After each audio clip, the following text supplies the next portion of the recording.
celui qui est censé être le magistrat suprême. Il la qualifie de la justice malade.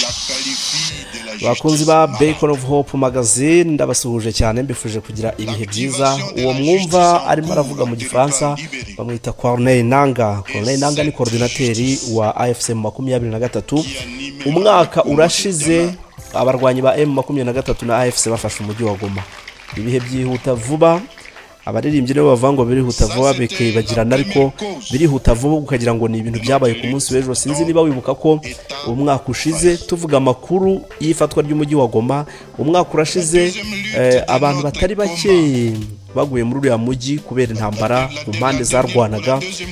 Umwaka urashize imvururu ari hasi hejuru nyine bavuga murawuvamo ntituvamo ni ibintu byinshi. Umwaka urashize ikibuga cy'indege cya Goma gifunze. Umwaka urashize ibyo byose bibaye. Corneille Nangaa aravuga imbwirwaruhame nk'iyo kwizihiza umwaka uyu mujyi wa Goma urangiye ufashwe. Umwaka urangiye nyine umujyi wa Goma ufashwe, avuga cyane cyane impamvu zabateye gufata uriya mujyi no gukomeza kurwana. Hanyuma ntabwo ari we gusa, noneho umuyobozi wa MONUSCO wari uriho by'agateganyo bw'umujyi wa Goma wafatwaga, umuyobozi wa zirangabo za MONUSCO ziri hara muri Repubulika Iharanira Demokarasi ya Kongo, nawe yaganiriye na RFI. Umva we yavuze ibintu bimeze nka filime, ntabwo nari nzi ko ari kureba ibintu byagenze. We yavuze ati nabaho nabonye inyeshyamba zirwana, nabaho numvise umuriro, ati umva ko abantu bibagirwa, ntabwo nzibagirwa ibihe nahuriye nabyo hariya mu mujyi wa Goma. Nawe ndaza kubabwira ibyo yatangaje, avuga ati biriya bihe byo gufata umujyi wa Goma, ati ni insazi ntabwo byari byoroshye habe namba. Ubwo rero ni ibihe bikomeye cyane. Reka twinjire muri aya makuru tubanze twumve Corneille Nangaa uburyo avuga kuri iyi rite yabo, urugamba barimo, uburyo bari kurwana, ibyo barwanira. Aravugamo ibintu bitatu n'ibyo ngarukaho, hanyuma ndasoreza kuri uriya muyobozi wa MONUSCO avuga ati urugamba ruba urugamba, ati rya sasu sinshobora kuzaryibagirwa. Araduha ubuhamya bw'ukuntu amasasu yagiye abasanga iwabo aho bari babaga nyine ko yari umuyobozi, ariko kandi n'ukuntu babyitwayemo byose arabisobanura. Tubanze twumve Corneille Nangaa. Aha aratangira avuga ati zimwe mu mpamvu zatumye turwana ni ibintu bijyanye no kwishyira hejuru kw'abantu bamwe, ugasanga umuntu yigize nk'aho ari we ubutabera bugarukiraho cyangwa se ari we ufata ibyemezo mu bijyanye n'ubutabera. Reka twumve uko abivuga rero. L'activation de la justice en cours en territoire libéré et cette justice qui animera le Congo de demain. Avuga ati rero twebwe ubu ngubu icyo turajwe ishinga nacyo ni ugukora, ni ukugarura ubutabera bwangiritse mu bice byose byafashwe na M23 AFC. Murabizi ko bafashe ibice bitandukanye birimo Goma, Bukavu ndetse na Uvira bari bayifashe, siyo ko mu minsi ishize basabwe kuyivamo bagahita bayivamo. Naho bakavuga bati rero icyo turajwe ishinga nacyo ku ngingo ya mbere idutera kurwana no kugarura ubutabera bwabaye nkaho bwagiye mu biganza by'abantu bamwe. Ça, c'était la première cause de notre lutte. Donc, État failli. La deuxième lutte de notre combat, la deuxième cause de notre combat. Ati reka tuvuge no ku mpamvu yacu ya kabiri ituma turwana. Ati ya mbere nyine yari ijyanye no kugarura ubutabera bwangiritse. Reka twumve impamvu yabo ya kabiri avuga yuko ari batera kurwana. C'est lié aux questions identitaires. Ati impamvu idutera kurwana no gushimadukira imirwano ni ikintu kijyanye n'abantu abo bari bo. Ati impamvu yacu yo kurwana ishingiye cyane cyane ku kuba abantu bavangurwa bitewe n'abo bari bo. Reka tubyumve. Certains à Kinshasa et le régime de Kinshasa s'est donné comme rôle notamment de distribuer à qui il veut la nationalité et même l'identité. Tel les Congolais, tel n'est pas. ati ubutegetsi bw'Kinshasa abari mu butegetsi bw'Kinshasa bihaye izo nshingano zo kwicara bakavuga bati ni twebwe tugomba kuvuga ngo aba ni abanyekongo, bihaye icyo kintu kimeze nyine nk'ubwo bubasha kuvuga ngo bamwe ni abanyekongo abandi ntabwo ari bo, aba nibo aba ntabwo ari bo, ati icyo kintu cy'ivangura ndetse no kwima abantu nationalité, kuvuga ngo abantu ntabwo ari abenegihugu. Ibintu byo kuvuga ngo uyu ni umunyekongo wa nyawe, ngo ntabwo ari umunyekongo wa nyawe, ngo ntabwo yuzuye, ngira ngo ibyo murabizi yuko ngo abantu b'Kinshasa buriya ngo abantu bo muri aka gace ko mu burasirazuba bahita abaswahili, ngo abantu bavuga igiswahili n'abantu bavuga ikinyarwanda n'izindi ndimi aha baravuga bati mwe muri abantu ba Kenyeje ntabwo bafata nk'abanyekongo, bemera ko umunyekongo ari umuntu uvuga iringara, ubwo niba baza Kinshasa nibo byumva nk'abanyekongo. Ati icyo kintu nacyo kiri mu byo turwanye.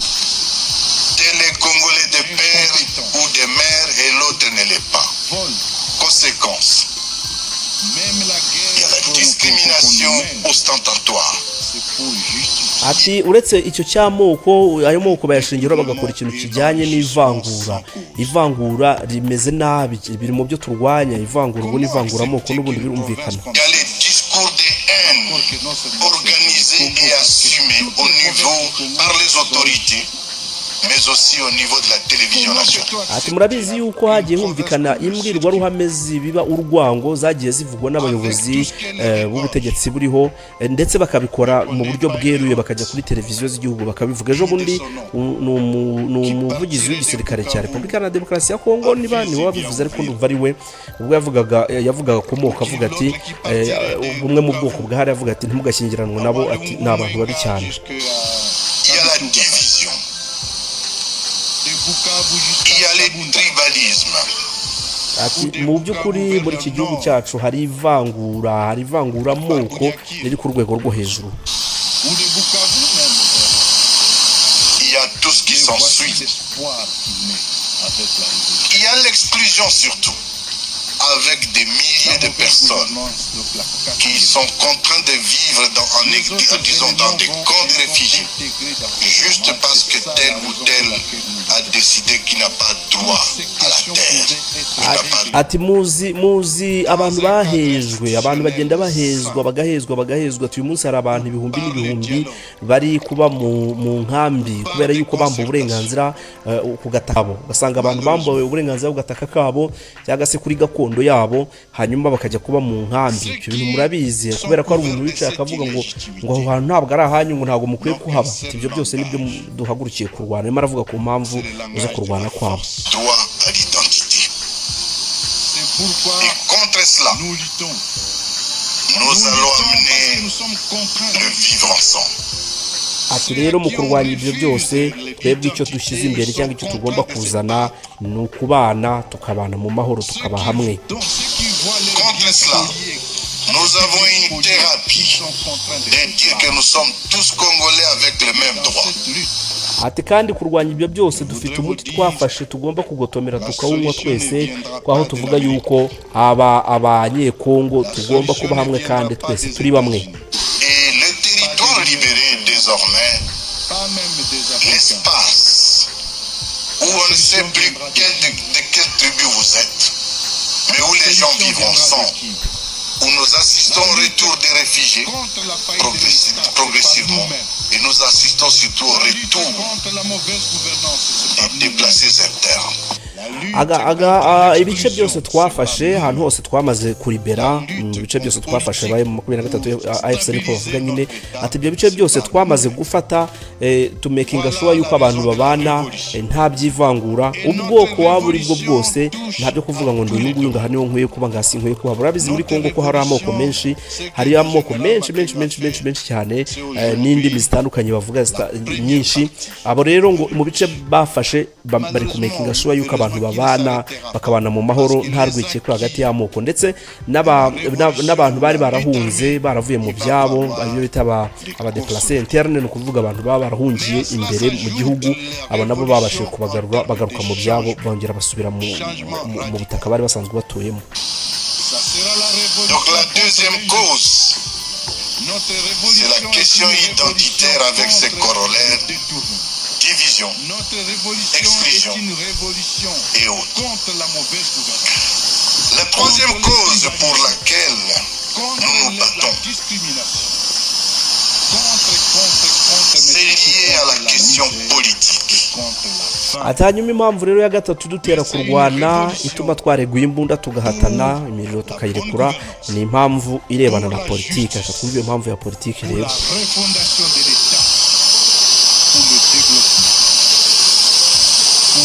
C'est que le régime de Kinshasa est illégitime. C'est la question de l'illégitimité.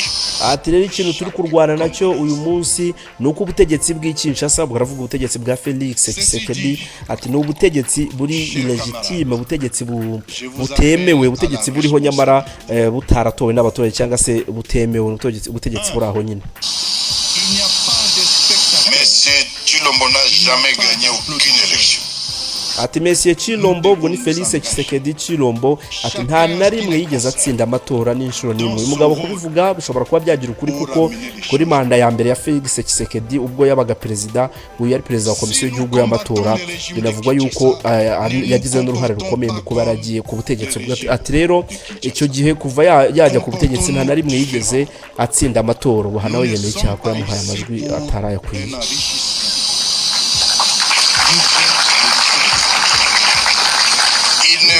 Donc en aucun cas être celui qui prétend représenter le peuple congolais. ati Felix Tshisekedi rwose ntashobora, nta nubwo afite ubwo bubasha bwo kuba yaba umuntu uhagarariye igihugu cya Repubulika Iharanira Demokarasi ya Kongo. nta hantu hamwe akwiye kuduhagararira kubera ko ntabwo yigeze atorwa n'abaturage, ntabwo yatsinze amatora.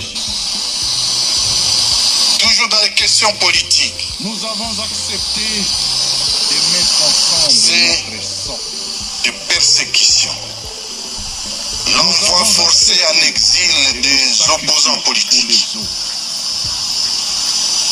le tribalisme dans la gestion de la question publique. ati n'ubundi tukiri muri uwo murongo wa politike, ati ubutegetsi icyo bugenda bukora ni ugufata abantu b'abanyepolitike bwo batavuga rumwe n'ubutegetsi buriho bose bakabasunikira kuba bajya mu buhungiro. Ati benshi ubu ngubu bari hanze y'igihugu barahunze.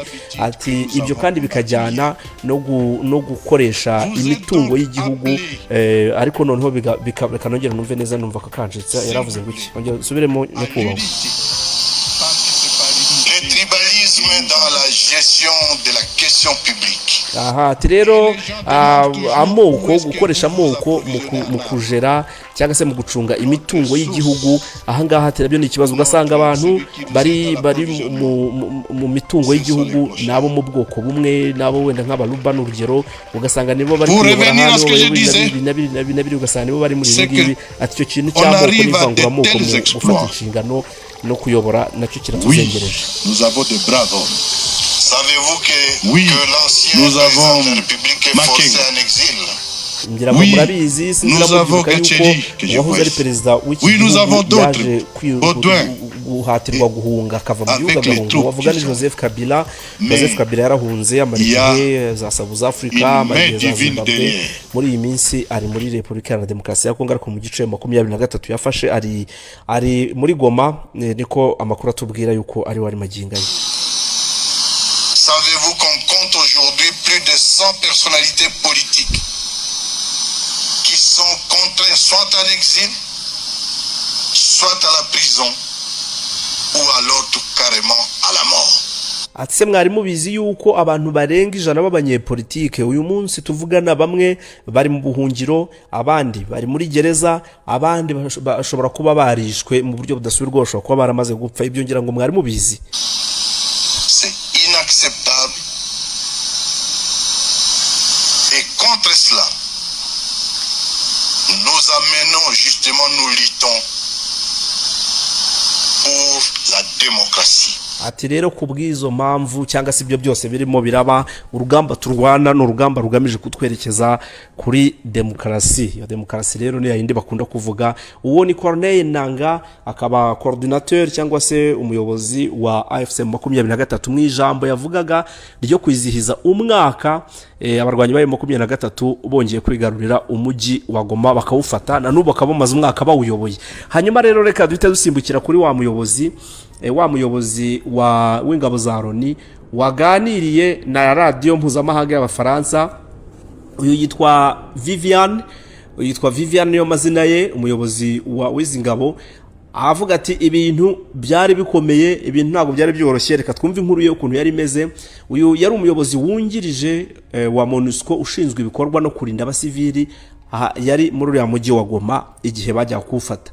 Mu kiganiro rero yajyanye na radiyo mpuzamahanga y'Abafaransa RFI, Vivian aravuga ko atazibagirwa urugamba rwo gufata umujyi wa Goma kubera ko ngo rwagize ingaruka zitoroshye ku barwanaga, baba abasivili n'ingabo zarimo zirwana ubwazo, ndetse n'abasirikare ba Loni ubwo n'aba MONUSCO bari mu butumwa, nabo ngo byabagizeho uruhare. Mu magambo ye rero aravuga ati urugamba rwa Goma muri Mutarama 2025 ni ikintu tutazibagirwa. Twaba tuvuga ku baturage b'abasivili, abari bahanganye ku mpande zombi, ku barinzi b'amahoro ubwabo, ubwo barinzi b'amahoro avuga niba ari abaroni, ati ni rwo rugamba rukomeye kurusha izindi twabonye mu burasirazuba bw'igihugu. Nta rugamba rwarenjyana muntu, ndakurahiye abumvise ababonye amavideo cyangwa bakumva amajwi y'amasasu, wumvaga bimeze nka bimwe byo muri filime bagira ngo bari kurwana. Ibi ntabwo ari ubivuze, ninjye mbivuze kwako nanjye narabikurikiye ndabibona. Ati rero ni rwo rugamba rukomeye kurusha izindi twabonye mu burasirazuba bwa Kongo. Ati ntaho rwari ruhuriye n'ifatwa rya Goma mu 2012. Ati kuri iyi nshuro rwari urugamba rukomeye rwo mu mujyi kandi rwafashe igihe kitari gitoya abantu barimo bararwana. Vivian agasobanura ko ngo ibigo by'ingabo za MONUSCO n'ingo abakozi b'ubu butumwa ngo babagamo byaguyeho amasasu. Akavuga yuko ngo nubwo na bagenzi be ngo bisanze hagati y'umuriro ubwo urugamba rwari rugeze mu mahina, ngo atahamya ko icyo cyari igitero Loni yagabweho. Ati ntabwo ari igitero twagabweho, twisanze mu muriro, ntabwo cyari igitero kitaziguye kuri Loni, ariko twisanze mu muriro. Muri uwo mwanya twakiraga abasivili nabo mu nzego z'umutekano bashakaga umutekano mu bigo byacu, byaba bya gisirikare no mu nkengero za Goma n'ibya gisivili. Uyu muyobozi rakemeza ko ngo kubera ko ingabo za MONUSCO zifatanyaga n'ingabo za Repubulika Iharanira Demokarasi ya Kongo mu kurinda umujyi wa Goma kugira ngo udafatwa, ngo icyo gihe zafatwaga nkaho nazo ziri muri aya makimbirane, ngo byatumye zibura uko ziva mu bice bimwe na bimwe rero byarimo biberamo intambara. Akavuga ati nitugenda natwe baradutikura. Ati rero duhitamo gushikama tugumaho mu rugo, umuriro ukazajya ukatugwaho, ariko atari mu buryo butaziguye ngo baje kuduteraho ibitero. Ingabo za MONUSCO rero ngo ni za FRDC, za Afrika y'Epfo, Tanzania, Malawi, abacancuro n'abanyaburayi n'abazarendo n'aba FDLR bari kumwe, bose bari kurwana, bari gufatanya mu guhangana n'abarwanyi ba M23 AFC. Vivian abajijwe n'umunyamakuru niba MONUSCO yaratekerezaga yuko Goma ishobora guterwa ikaba yafatwa, aravuga ati twatekerezaga yuko umujyi wa Goma ushobora guterwa, ariko ntabwo twatekerezaga yuko umujyi wa Goma waterwa ngo habeho imbaraga, hakoreshwa imbaraga zingana kuriya. Ati mu by'ukuri byari ibintu bitangaje, ati kuko imbaraga n'ibikoresho aba barwanyi bari bafite ubusanzwe birutwa iby'imitwe yitwaje intwaro yose twigeze tumenye cyangwa se amateka yagiye atwereka. Ati kandi ikoranabuhanga bakoresheje ryaraje rimiri ryacu burundu, bigeza naho twebwe turanirwa gukoresha akajugujugu ndetse no kuzamura drone ngo zijye mu kirere biranga kubera ikoranabuhanga bari bafite. Ati ibi bintu rero byaradutangaje. Ati na bagenzi banjye aho twari turi twakoraga analize tuvuga tuti mwibuka urugamba rwa 2012, mwibuka urugamba rwo mu bice byatambutse bari baragiye bafata mu bigereranye n'ibi ngibi. Ati muraza kumbwira ati twarabigereranyije rero dusanga mu by'ukuri nta hantu bihuriye. Rura n'urugamba tudashobora kuzibagirwa, no urugamba abari barurimo twebwe ubwo n'aba MONUSCO, atabari barurimo turureba turukurikiye twumva urunyurane rw'amasasu n'amajwi yaho arimo arasimbura, dore ko buryo imbunda zigira amasasu atandukanye ari igihe zihurizamo ukagira ngo ni korari y'imbunda. Ati ibyo byose ntabwo bishobora kuzava mu mutwe ngo tubyibagirwe, ibyo bintu byari bikomeye. Uyu munsi rero umwaka urashize ibyo uyu muyobozi yarimo avuga Vivian byarabaye. Umujyi wa Goma barawufite, niho hari ibirindiro, niho hari ibiro by'ubuyobozi bw'umujyi, niho hari ibiro by'ubuyobozi bw'intara, niho hari ibiro bitandukanye, urujya n'uruza rurahari. Ariko kandi ejo bundi abo muri Repubulika Iharanira Demokarasi ya Kongo bavuze ko umujyi wa Goma bashaka kongera kuwisubiza, ngira ngo ni Purusu siko yitwara Porusu.